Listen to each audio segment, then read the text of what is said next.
All right, welcome back, guys. We finally do have the issues resolved with the audio, so we're going to be jumping into this game 2 very, very soon, going into, of course, Cursed Hollow. Yeah. And I have to just ask you one more time, do you think Team Liquid is going to force that third game?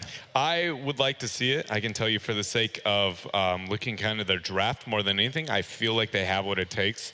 But again, I felt like the last game they kind of looked like they showed a little bit of maybe lack of motivation, but they're going to have to prove that here as we go into game number 2 on Cursed Hollow versus Virtus.Pro. Team Liquid is going to have Lowell on Thrall. Chris will be playing that Falstad. Gerdem Herd is going to be on the Uther. Juve is going to be on the ETC, and we are going to have Shad on the Zagara this time. And for Virtus.Pro, Savkaja is again going to be on Tassadar. Neon going to be on Li Ming. Power of Dream will be playing Johanna. Lunarn yet again on Rhaegar. And BKB going to be pulling up the tank here with Muradin. Now jumping into game number 2 on the blue side. On the left of the map, we have Team Liquid.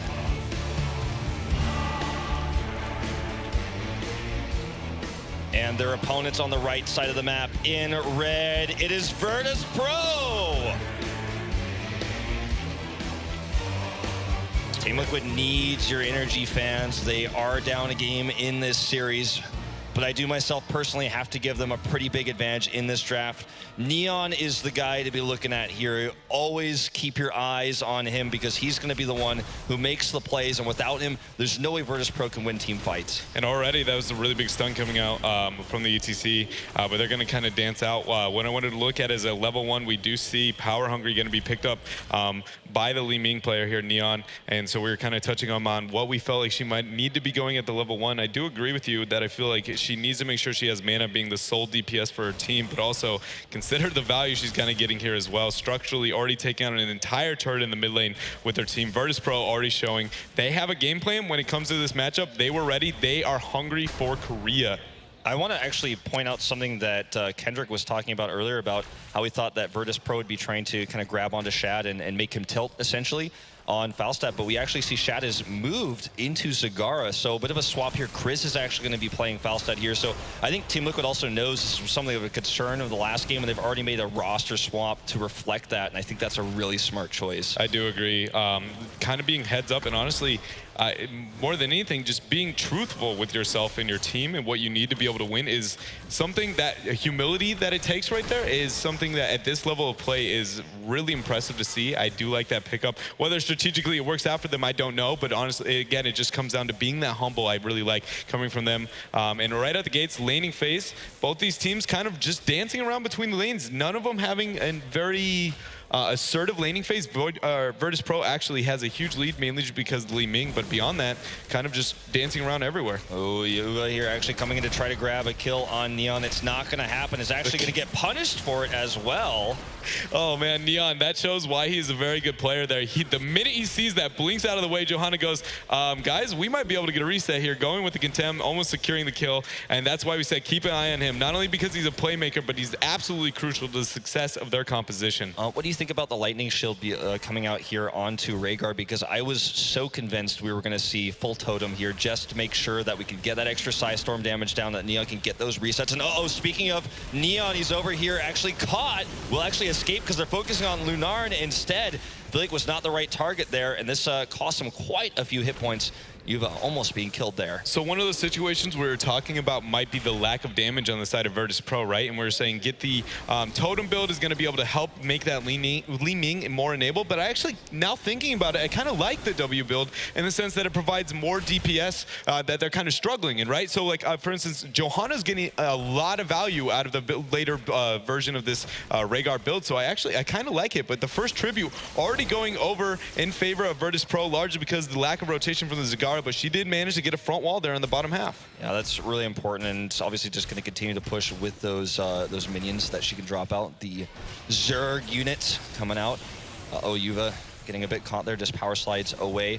Something else to think about too is with the Lightning Shield build that we are seeing here for Rhaegar, it leads me more to believe that we're almost for certain going to see the Haymaker, as it can obviously allow him more damage while he goes in there and pushes into that fight.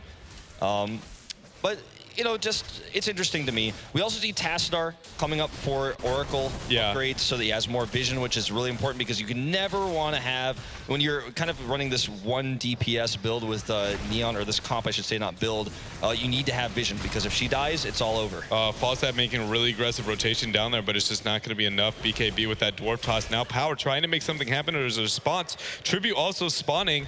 Let's keep in mind, actually, Tassadar ends up going with Call's Embrace, not looking for that bonus damage that might be coming out of static charge. Keep in mind, with the nerf that happened, honestly, quite a bit ago, that talent has been kind of unappealing for all players of all styles, so I don't doubt that we still might see the opportunity, but meanwhile, really aggressive leap there from BKB. That is going to be a dead Lowell there, but the cap on the Tribute is going to happen for Chris. Oh yeah, even with that attempted shield glare to deny, it's not going to happen, so that will tie up the Tribute. So Virtus.Pro is a whole level ahead, which is really important as we get close to Heroics, because Neon is like a sniper when he gets Disintegrate. We saw him with some incredible plays versus Fnatic just last night, and I feel like if you get 10 first as Virtus.Pro, that's obviously going to give them a bigger advantage with these first fights to get the resets. Yeah, it's one of those situations where you ask yourself, well, yes, we did see that they ended up giving up a Tribute for a kill. Is it going to be worth it? As long as they maintain a heavy XP lead. Actually, Yuva getting a stun out there, Sevka, but the flank behind these two, this is very risky. Shad getting a lot of med damage here. Condemn coming out. That's going to be a dead Zagar. Are they going to be able to lock down more?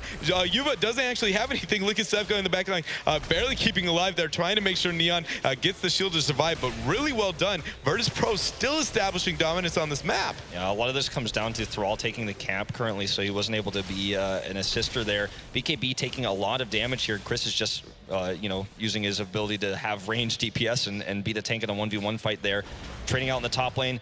We do see basically really free Tribute for Virtus.Pro again. And what's scary is if they get 10 first, they force the fight at the next Tribute, they get Curse, and then they start to snowball this game. That is exactly what I was trying to touch up on before that little skirmish, is essentially they gave up a kill for a Tribute. Is that really going to be worth it? If you maintain that XP lead, it is, because guess what? If this Tribute spawns in the next couple of seconds here while this spike is going to be happening, Liquid is going to be so concerned about maintaining the race to 10 and an even footing that they're going to make something happen. Really heads up play.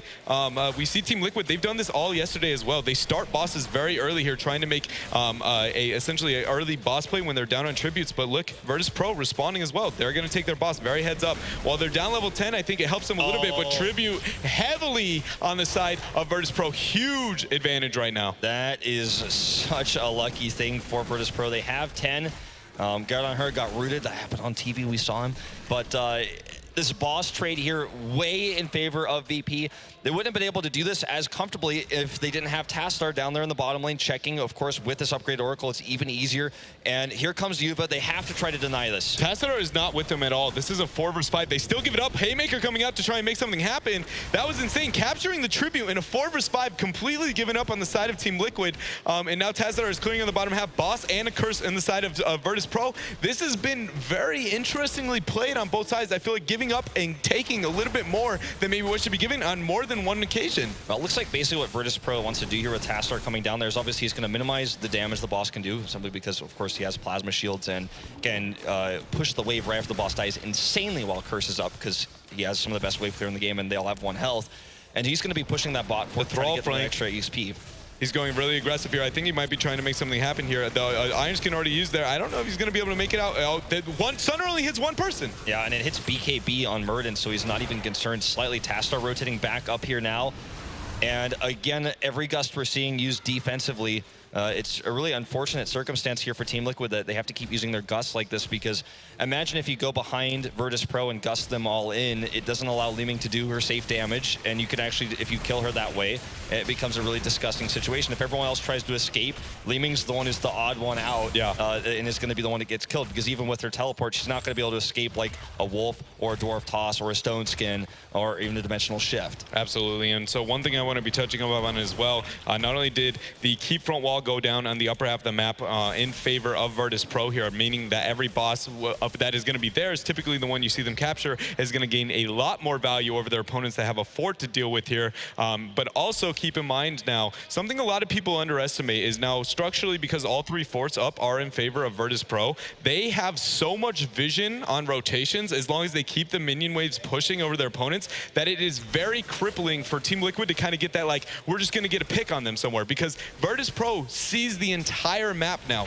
3-4's down, everything. This is just a very hard position if you're Team Liquid. They need these chokehold fights, those big wombos we were talking about. I want to pick your brain on something that I just noticed, actually, that we haven't really touched on, but I want to make sure nothing was happening here in this aggressive steal. We have Mercs in every lane now, 2 Mercs in the mid and 1 in the bot, but we have rapid incubation coming onto Zagara. So do you think that's them focusing on more of like a constant poking at Virtus.Pro type composition, so she always has her health, she always has her mana? What do you think about that talent choice here? That talent choice I feel like is only good on 1-4 maps. I don't actually like it on larger maps in most situations, largely because I feel like it's only valuable for dominating your laning phase. But with that night camp, Falstad still in the upper half without the talent here. You see the really aggressive posturing from VP. They're going to walk away with a 9-minute. The Gust comes out probably here as a follow-up to the mod. They might be able to stand a chance in this team fight. Oh, there's a really good Sundering though, and Yuba comes up to the front. There's the Maj, but it might not be enough. Neon at the back just putting so much damage off. He gets the reset as well. That's already a double kill. Look at this. He just continuing to do damage here too. Yuba is going to go down. Are they going to rush core? Huge. They're going to rush core. They're going to go core. This is going to be, okay, so let's talk about this. Ma is going to be down, so there's no Ma zoning tool. Even if they die here, Virtus.Pro, they need to stay spread, and even if they don't manage to get this core, it's going to be a situation where it's worth. They're going to use this as a chokehold point. Now you see them spreading out. Johanna's taking the damage, and they're not able to get any DPS on anybody. That's going to be it. That's going to be it. They're going to walk away with the game. And this is actually just going to be game here at 10 minutes. Virtus.Pro will close the series out, and it's all on the Li Ming. It's on those resets. Neon did exactly what he needed to do in that most important fight, and we have one of our fastest, shortest games in this tournament, and Virtus.Pro will be going to be the last team in the semifinals. If that doesn't show how bad Virtus.Pro wants this game, we could hear them on the other side of this screaming, just go, go, go, go, go. If that doesn't show how much these guys want this game and want this tournament, they want to make it to Korea, I don't know what to put. That was very, very impressive on their half. Again, taking a game all the way from level 1 and never letting it go. Team Liquid just never showed like they had signs of life in that entire series. Also, some really sick sportsmanship here. I know that Team Liquid is definitely one of the favorites in this tournament. You know, by a lot of people, they expected them to go all the way. They thought they were going to Korea, but I think there's a lot of big fans for this team. It's such a great roster. It's a newer roster, obviously. Yes. And I feel like they did show that even with their new roster, they have a lot of potential, and I'm looking forward to seeing them in the future. But Virtus.Pro, how do you feel about them in top 4? I feel like I'm in a situation where I want to give them all the credit in the world because I think their desire to win and kind of compete is something that was really kind of beneficial for them here, and it showed in their play. But I think against some of the more veteran teams that might be able to draft a little and execute their draft a little bit more, how do I say, a little bit more effectively, I don't know if they're going to be able to walk away with as big of a win as they're kind of been hoping for here in this tournament. But I'm excited to see. I think they have a shot. Well, guys, after that really very epic second game that ended around 10 minutes, we are going to take it to the analysis desk to see what they have to say about the game. Thank you very much, fellows. It looks like Virtus.Pro show up, but not like ever before. Oh my God. That is probably the quickest game we have had all tournament long, and they just looked in control, even though Team Liquid had all of this potential control themselves on their side. Yeah, like we were looking at, in fact, both drafts, I would say, Team Liquid, they definitely had some pretty decent drafts, but Virtus.Pro, their style, they're just rolling with it, and they're doing such a good job. And with that with those 2 wins there, they just doubled their prize. Yeah, indeed. Actually, we can keep it short because we already have on the stage the winners with Virtus.Pro over with Marcella. Yes, thank you. I'm here with BKB, and congratulations, you're going to the semi-finals. You guys, yeah, exactly, and you guys banned camera zim like twice. Why? Well, we picked Rehgar in the first draft rotation before the second bans, and like I think, and the whole team thinks that like the 2 favorite supports are Karzim and Rehgar. Like they usually save the target that you're trying to focus. So if we pick Rehgar and plus we pick also Tazadar, we have like a lot of sustain. And if we ban Karzim, like they don't have a good heal or good save, you know. And it worked out. It did. And how does it feel to play with Virtus.Pro again now? It feels nice. It feels like home. I was playing with them for a long time. I'm happy that it works out now. So yeah, it feels amazing. And well, next up, you guys are going to play against My Insanity. Do you have any feelings about that one? Well, I think if we keep our momentum and if we keep not doing mistakes like we did these games and keep pressuring, I think we should be fine. Well, we'll see that later. And let's head back to Katowice. Thank you very much, Marcella. Nice to see Virtus.